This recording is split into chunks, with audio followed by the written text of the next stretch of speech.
Cek cek. Assalamualaikum warahmatullahi wabarakatuh. Bagi teman-teman semua, saya Imam Abdul Aziz. Saat ini saya akan mempresentasikan Sustainable Development Goal terkait pendidikan berkualitas dengan judul digitalisasi pendidikan di daerah tertinggal.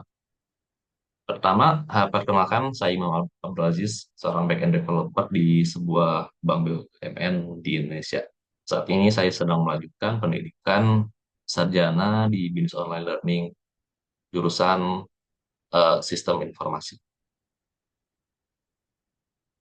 Nah, teman-teman semua, pendidikan merupakan hak dasar setiap individu. Tetapi di daerah tertinggal, akses pendidikan masih menjadi tantangan besar.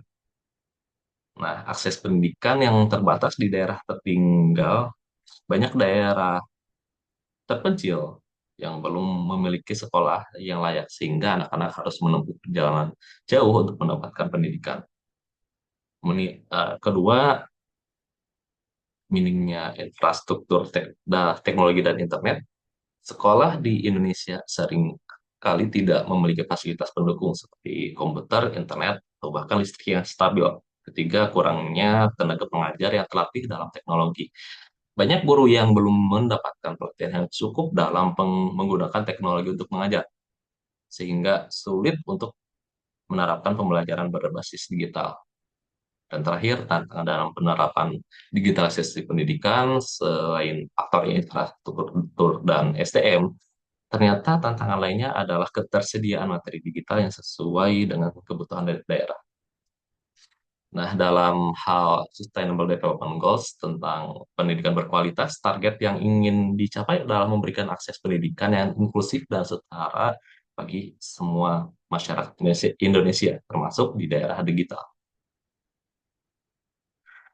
Nah, berdasarkan eh, pengalaman KKN di sebuah daerah, tertinggal di daerah Bandung, eh, ditemukan beberapa tantangan utama yang menghambat digitalisasi pendidikan di daerah tertinggal. Yang pertama, infrastruktur pendidikan sangat terbatas. Ternyata banyak sekolah yang masih menggunakan fasilitas seadanya dengan minimnya ruang kelas yang memadai.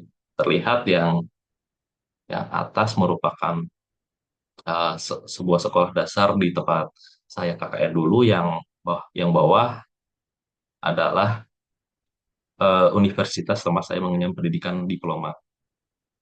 Nah, emang agak agak gayanya ya SD dibandingkan dengan universitas. Nah, namun masalahnya di daerah tersebut cuma ada satu SD tersebut. Eh, yang kedua, keterbatasan akses listrik dan internet.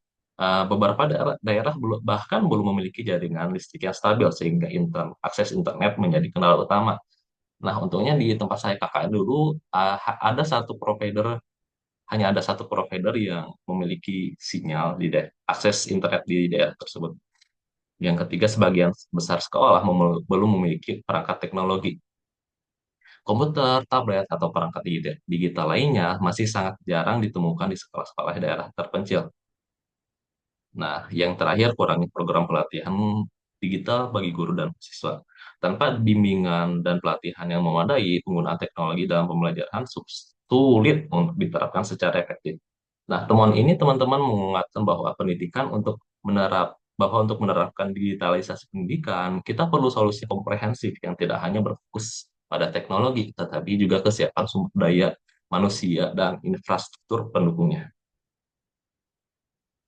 Nah, untuk mengatasi tantangan tersebut, beberapa solusi yang eh, dapat diterapkan meliputi pertama, pembangunan. Kita perlu menggalang dana dari perusahaan swasta, lembaga sosial, dan pemerintah untuk membangun jaringan internet yang stabil dan listrik di daerah tertinggal. Yang kedua, penggunaan perangkat, mengembangkan perangkat seperti tablet atau komputer yang dapat digunakan tanpa koneksi internet dengan materi pembelajaran yang sudah disiapkan sebelumnya. Sehingga walaupun belum ada akses internet di daerah tersebut, siswa-siswa di sana masih tetap dapat belajar secara offline.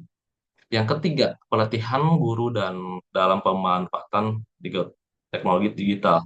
Kita perlu nih mengadakan pelatihan bagi guru agar mereka dapat menggunakan teknologi secara efektif dalam proses belajar mengajar. Yang keempat, perlu dibuatkan kurikulum digital yang berbasis kebutuhan daerah. Nah, kita semua tahu bahwa ya setiap daerah di Indonesia itu eh, mempunyai kebutuhan masing-masing.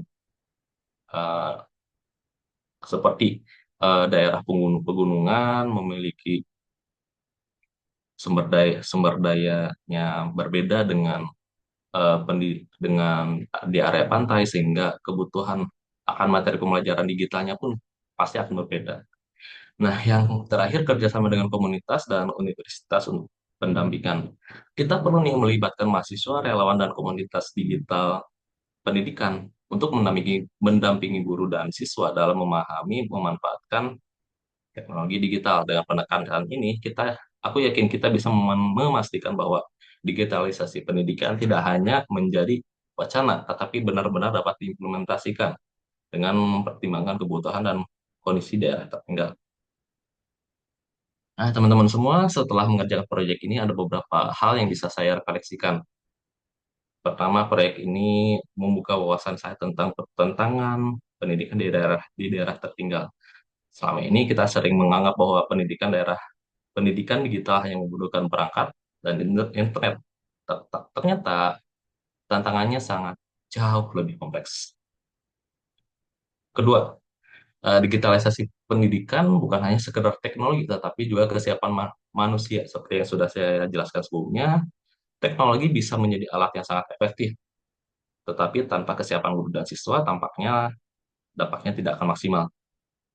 Nah, yang keempat, keterlibatan berbagai pihak penting, baik pemerintah, sektor swasta, komunitas, dan universitas harus bekerja sama agar digitalisasi pendidikan daerah tertinggal di Indonesia bisa berjalan efektif dan berkelanjutan.